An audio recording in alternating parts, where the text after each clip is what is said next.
মানববন্ধন করতে চলেছে, আমি সেই চিত্রই আমি দেখাচ্ছি যে সেই মানববন্ধনের চিত্র। আমি আরেকটি বিষয় জানার চেষ্টা করব, মানববন্ধন করছেন আসলে এই মামলার পিছনে কে কলকাঠি নাড়াচ্ছে এই বিষয়টা কি আপনারা জানেন? হ্যাঁ, অবশ্যই জানি। হ্যাঁ, বলেন। ঠুঙ্গা জয়নাল এবং তার নেতা আশরাফ পাহিলি, তার দলবল, তারাই এইটা কলকাঠি নাড়ছে। কালকে আমরা তার লাইভ দেখছি, সেই লাইভে উনি সব কিছু বলে গেছে এবং আমাদের ওই লাইভে উনি হুমকি দিয়ে গেছে যে আমাদের নামে মিথ্যা মানববন্ধন করা হচ্ছে, আমি প্রয়োজনে আইনের আশ্রয় নিব, যা করা দরকার আমি দলগতভাবে করব, এভাবে আমাদেরকে হুমকি দিতেছে। আর আপনার হলো আমাদের এখন সমস্যা হয়ে যেতেছে আপনাদের মাধ্যমে। এ ধরনের নির্দিষ্ট কোনো অভিযোগ আপনাদের কাছে কি আছে? প্রমাণ আছে?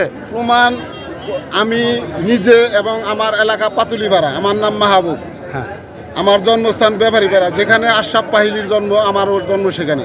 তার সাথে আমরা রাজনীতি করছি দীর্ঘ কয়েক বছর। আমরা এখন বয়স হওয়ার কারণে রাজনীতি থেকে সরে আইছি। আওয়ামী লীগের অত্যাচারে আমরা করতে পারি না, কারণ আমরা নিরীহ মানুষ। জেলখানায় যাব না কামাই করে সংসার চালাবো।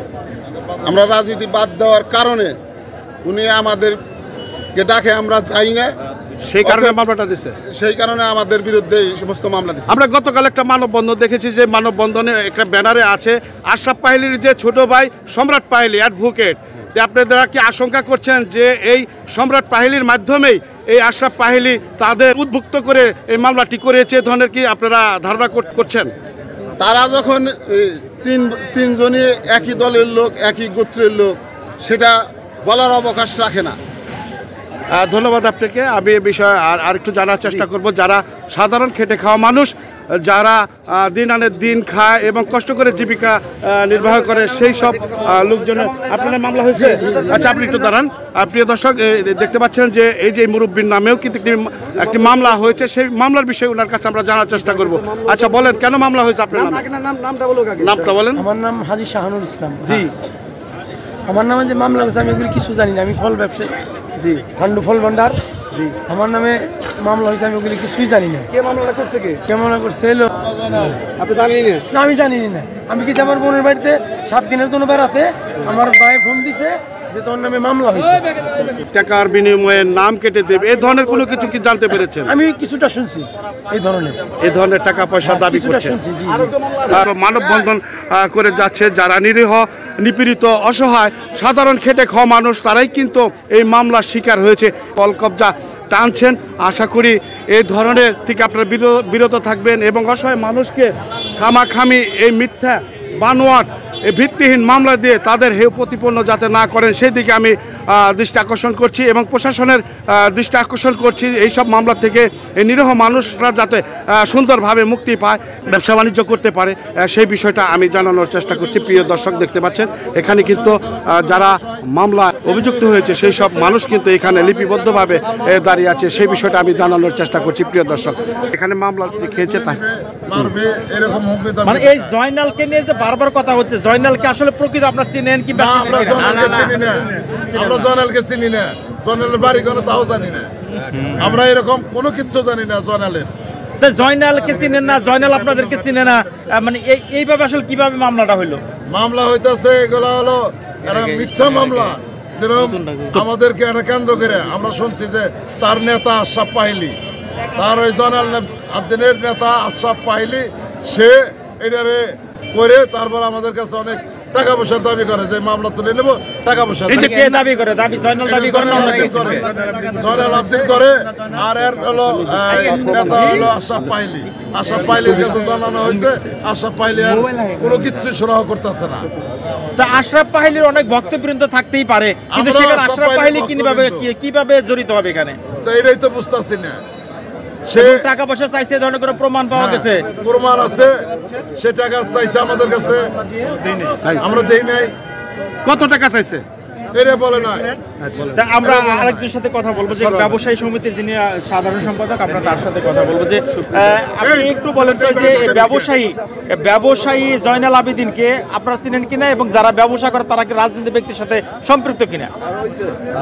আমি জয়নাল নাম শুনেছি শুধু, তাকে আমি চিনি এবং আমার বিশ্বাসে আমাকে চিনে না। মানে আপনাকেও চিনে না, আপনিও তাকে চিনে না? মানে এই প্রিয় দর্শক, দেখতে পেলেন যে অসংখ্য মানুষ কিন্তু এখানে আজকে মানববন্ধনে শরিক হয়েছে, অংশগ্রহণ করেছে। দেখতে পাচ্ছেন পার্ক বাজারে বিশাল বড় একটি চিত্র কিন্তু মানববন্ধন করছে আশরাফ পাহেলির বিরুদ্ধে, যিনি নাকি লেখে দিয়ে মামলা করে আইছে। মামলা করানোর পরেই কিন্তু বিভিন্ন যারা মামলায় যারা অভিযুক্ত হয়েছে তাদের কাছ থেকে উৎকোষ এবং টাকা দাবি করছে, এমনটি বলছিলেন। কিন্তু এখানে যারা মানববন্ধন করছে এখানকার যারা অসহায় এবং ভুক্তভোগী যারা আছে তারাই কিন্তু বলছিলেন এই আশরাফ পাহেলির বর্ণনা, আশরাফ পাহেলির কথা। প্রিয় দর্শক, কি আপনার নামে মামলা দিছে? আপনি কয় নাম্বার? আমি 24 নাম্বার। কেন মামলা দিছে? মামলা কেন দিছে? পাইলে থাকি থাকি না দেখে মামলা। পাইলের সাথে থাকে না দেখে মামলা দেওয়ার পরে কি আপনাকে আরো কিছু করছে? না, টাকা পয়সা চাইছে? আমার কাছে টাকা পয়সা তো নাই, পাইলে থাকি না দেখে ও মামলা দিছে। এই তো যুব দল করছি। ও আগে করছে না। আমি যুব দলের এই যে জয়নালকে দিয়ে বাদী করাইছে, জয়নালকে চিনেন আপনি? হ্যাঁ, জয়নালের পিছনে আমার যুব দলের ব্যানারের ছবি আছে। তাই না? আমার ছবি আছে। তাকে দিয়ে আপনাকে মামলা করেছে। হ্যাঁ, আপনারা কি চান? আপনারা এখন কি আমরা এই চাচ্ছেন? মামলাটা প্রত্যাহার চাই। মামলা আছে আসামি থেকে আছে এখানে সুপ্রিয় দর্শক, অনেক আসামি তো আমরা শুনছি। মামলা খাইছেন এমন কেউ আছেন? এখানে শত আজকে ব্যবসা আরো কেউ মামলা খাইছেন কেউ আছে? কেউ মামলা খাইছেন কেউ আছেন? আপনি মামলা খাইছেন? কি হয়েছে বলো তো শুনি একটু। আমার নামে মিথ্যা মামলা করা হয়েছে। মিথ্যা মামলা প্রত্যাহার। কে করছে মিথ্যা মামলা? আশরাফ পাহেলির ভাই সম্রাট পাহেলি, হ্যাঁ, বাদী হলো ঠোঙ্গা জয়নাল। এখন কি চাচ্ছেন এই আপনারা? মামলার সুষ্ঠু তদন্ত চাই। আপনার নাম কি? নাম মোহাম্মদ ইব্রাহিম। ইব্রাহিম, 46 নম্বর আসামি ইব্রাহিম। ঠোঙ্গা জয়নাল আমারও কোনোদিন দেখে না, আমিও তাকে কোনোদিন দেখি না। আপনার নাম?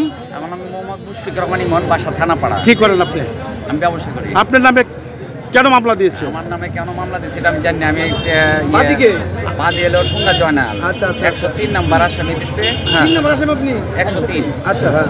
103 নাম্বার আসামি দিচ্ছে। বাসা আমি একটা বাসা করতেছি। আমাদের এলাকায় এক শ্রেণীর লোক আছে যারা এই আপনাদের সোর্সের মতো কাজ করে। তারা মানে যারা একটু টাকা আলা বাসা টাসা করে, তাদের বিরুদ্ধে আমার রাজনৈতিক কোনো ব্যাকগ্রাউন্ড নাই, রাজনৈতিক কোনো ক্যারিয়ারও নাই। আমি জীবনে রাজনীতিও করিনি। তারা আমার বাসা করতেছে, ওই বাসার জন্য তারা এক শ্রেণীর 13 নম্বর ওয়ার্ডে এক শ্রেণীর যে দালাল চক্র আছে, যারা ওই যে মাথা পিছু মামলা দিলে তাদের বিরুদ্ধে তারা ওই যে কিছু টাকা পয়সা পায়, তাদের জন্য তারাই এই কাজগুলো করে। বেনামি নাম দিয়ে তাদের কাছ থেকে টাকা পয়সা ইনস্ট্রাকশন করছে যে দালালদের, প্রত্যেকটা ওয়ার্ডের দালালদের এদের চিহ্নিত করতে হবে, চিহ্নিত করে এদের বিরুদ্ধে শাস্তি ব্যবস্থা আনতে হবে, যারা নিরীহ মানুষদের হয়রানি করছে। আপনার নাম? আমার নাম মোহাম্মদ পাবিল ব্যাপারী। পাল ব্যাপারী। কেন মামলা হয়েছে? কে করছে মামলা? মামলা ওই যে শুনলাম যে জয়নাল আবেদিন মামলা করছে। আসলে তো আমরা তো মামলা খাওয়ার যোগ্যতা নাই। আমরা তো ছোটোবেলার দিকেই এই বাজারে ব্যবসা করি, তো অনেক দিন ধরে ব্যবসা করি। আমরা তো মনে করেন যে ওইরকম মামলা হামলার কোনো কাজ কাম করি নেই। আপনার নাম কি? আমার নাম মোহাম্মদ হায়দার আলী। কত নম্বর আসামি আপনি? আমি হচ্ছি 78 নম্বর আসামি। আমি এই ব্যাপারে কিছু জানিও না। জয়নালের ঠুঙ্গা জয়নাল না কি ওর নাম, ওকে ভালো চিনিও না। আচ্ছা, আচ্ছা। আমি হচ্ছি টাঙ্গাইল পৌর এলাকা মৎস্য ব্যবসায়ী বহুমুখী সমবায় সমিতি লিমিটেডের যুগ্ম সম্পাদক নির্বাচিত।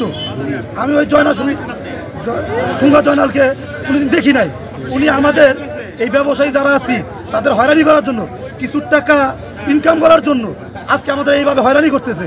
আসলে দেশটাকে ওরা মগের মুলুক পাইলো নাকি যে শেখ মুজিবর যে বলছে বাকশাল কায়েম করবে, এমনকি এই যারা এই অসাধু বিএনপি করে তারা কি বাকশাল কায়েম করতে চাচ্ছে? যারা বলতে কারা মেনটেন করছেন? ঠুঙ্গা জয়নাল। ঠুঙ্গা জয়নাল আর ওদের যারা মদকদাতা। মদকদাতাটাকে এটা বলে। এই মদকদাতারা আমরা নাম জানি না কার, কিভাবে বলবো আমরা তাদের? কারণ তাদের সাথে তো আমাদের কোনো সম্পর্ক নাই, তাদের আমরা চিনিও না। তারা কিভাবে কোন লোকের মাধ্যমে আমাদের এইভাবে হয়রানি করতেছে, এটা সুষ্ঠু একটা তদন্ত করে সুষ্ঠু বিচার চাই আপনাদের কাছে আমরা। ধন্যবাদ।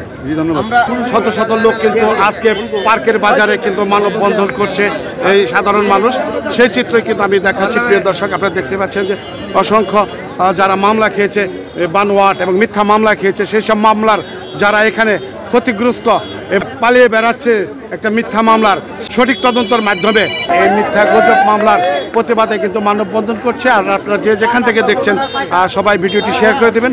সবাই ভালো থাকবেন, নিরাপদে থাকবেন। আল্লাহ হাফেজ, আসসালামু আলাইকুম।